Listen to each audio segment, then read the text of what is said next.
नमस्कार। आज के जन्म की कहानी का आपसे तारुफ करम उससे पहले ये जरूर साफ कर दें कि हमारी भावना किसी साधु सन्यासी या किसी संत या समुदाय की भावनाओं को आहत करना नहीं। बस उन लोगों के चेहरों से गुनाह का नकाब उठाने की कोशिश है जो साधु के वेश में गुनाह को अंजाम देते हैं, जो खुद को पहुंचे हुए बाबा बताते हैं और फिर इस आड़ में खासतौर पर महिलाओं और लड़कियों का देही शोषण करते हैं। तो चलिए आज आपको बताते हैं एक उस बाबा के बारे में जिसकी करतूतों को जानेंगे तो हैरान रह जाएंगे। दरअसल जयपुर पुलिस पिछले कई दिनों से इस बाबा को तलाश कर रही है। बाबा के खिलाफ में मामला दर्ज था और आरोप भी संगीन थे, तो जाहिर है कि पुलिस को उसे सलाखों के पीछे पहुंचाना ही था और अब पहुंचा भी दिया।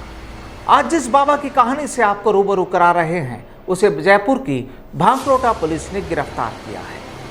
यूं तो ये शख्स खुद को तपस्वी बाबा बताता था, लेकिन पुलिस रिकॉर्ड में इस पर दुष्कर्मी की मोहर लगी है। अब ऐसे कुछ दूसरे बाबाओं से तो आप पहले से भी परिचित होंगे। आसाराम को भी आप जानते हैं, फलाहारी बाबा का नाम भी आपने सुना होगा। राम रहीम और उसकी गुफा के किस्से भी आपने खूब सुने होंगे। लेकिन आज का ये किस्सा ढोंगी तपस्वी बाबा से जुड़ा है, जो महिलाओं को प्रसाद के रूप में भांग की गोलियां देता, अपने कमरे में बुलाता और सब कुछ गुरु को समर्पित करने की कहकर उनकी इज्जत आबरू से खिलवाड़ करता। ये बाबा खुद को भगवान बताता था, खुद को ये तपस्वी बाबा कहता था, लेकिन इसका असल नाम योगेंद्र मेहता है। हम इस ढोंगी बाबा पर भी चर्चा करेंगे, लेकिन इससे पहले जरा वो माजरा जान लेते हैं जिसकी वजह से इसके हाथों में पुलिस ने हथकड़ियां डाल दी है। दरअसल पीड़ित महिला ने जो इबारत और शिकायत पुलिस को दी है उसमें कहा गया है कि उसके ससुराल के कुल देवता तपस्वी बाबा है। बाबा का आश्रम मुकुंदपुरा में है। बाबा के आश्रम में उनके परिवार का 25 सालों से आना जाना था। वहां पर धीरे धीरे बाबा की गद्दी को योगेंद्र मेहता ने संभाल लिया और तपस्वी बाबा का आश्रम खोल लिया। योगेंद्र मेहता का आश्रम मुकुंदपुरा के अलावा रातलिया सीकर रोड और दिल्ली रोड पर भी बताया जाता है। अब योगेंद्र मेहता खुद को तपस्वी बाबा बताने लग गया। पीड़ित महिला का परिवार भी आश्रम में जाया करता था। उसके पति भी अक्सर बाबा के पास आश्रम में जाते थे। कुछ वक्त पहले बाबा ने उसके पति को कहा कि पूरे परिवार को आश्रम में लेकर आया करो। इसके बाद वह भी पति के साथ आश्रम में जाने लगे। महिला के मुताबिक आश्रम में वह 5-6 महीने के दौरान जाती थी और 3-4 दिन रुककर आश्रम की सेवा करती थी।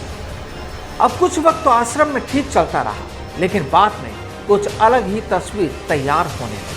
तो चलिए अब आपको बताते हैं कि आखिर वो ढोंगी बाबा महिलाओं को क्या कहता था।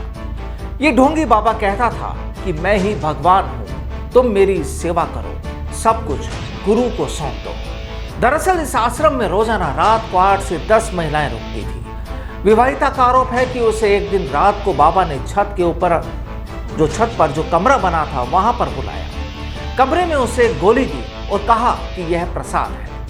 बाबा ने कहा कि ईश्वर का ध्यान करो और समर्पण का भाव रखकर सब कुछ दे दो। गोली खाते ही उसे कुछ नशा होने लगा और जब तक उसे होश आया तब तक वो बाबा अपना गुनाह कर चुका था। वो महिला 6 महीने के बाद आश्रम में फिर गई तो बाबा ने बुलाकर दोबारा से दुष्कर्म किया और ऐतराज करने पर बर्बाद करने की धमकी दे डाली। अब एक तरफ महिला डरी हुई थी और परिवार को कुछ नहीं बता पाई, लेकिन अब बड़ा सवाल ये कि आखिर ये राज खुला तो कैसे खुला।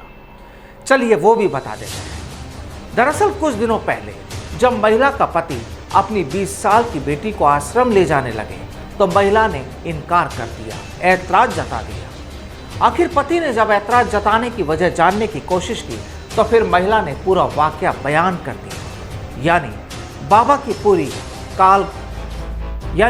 पूरी कारगुजारियां अपने पति को बता दी।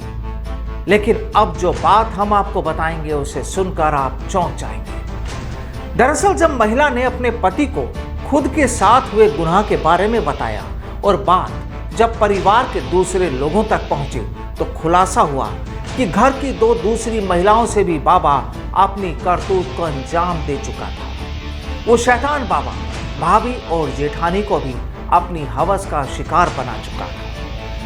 लेकिन जब बाबा से शिकायत की गई तो फिर उसने दे दी उन्हें बर्बाद करने की धमकी। खैर मामला पुलिस के पास पहुंचा तो भनक बाबा को भी लग गई।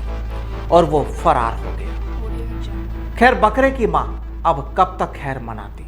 अब बाबा खाकी का मेहमान है और पुलिस उसकी करतूतों की कुंडली खंगाल रही है, क्योंकि अभी पता नहीं कि न जाने इस शातिर ने कितनों की इज्जत से खिलवाड़ किया हो। नमस्कार।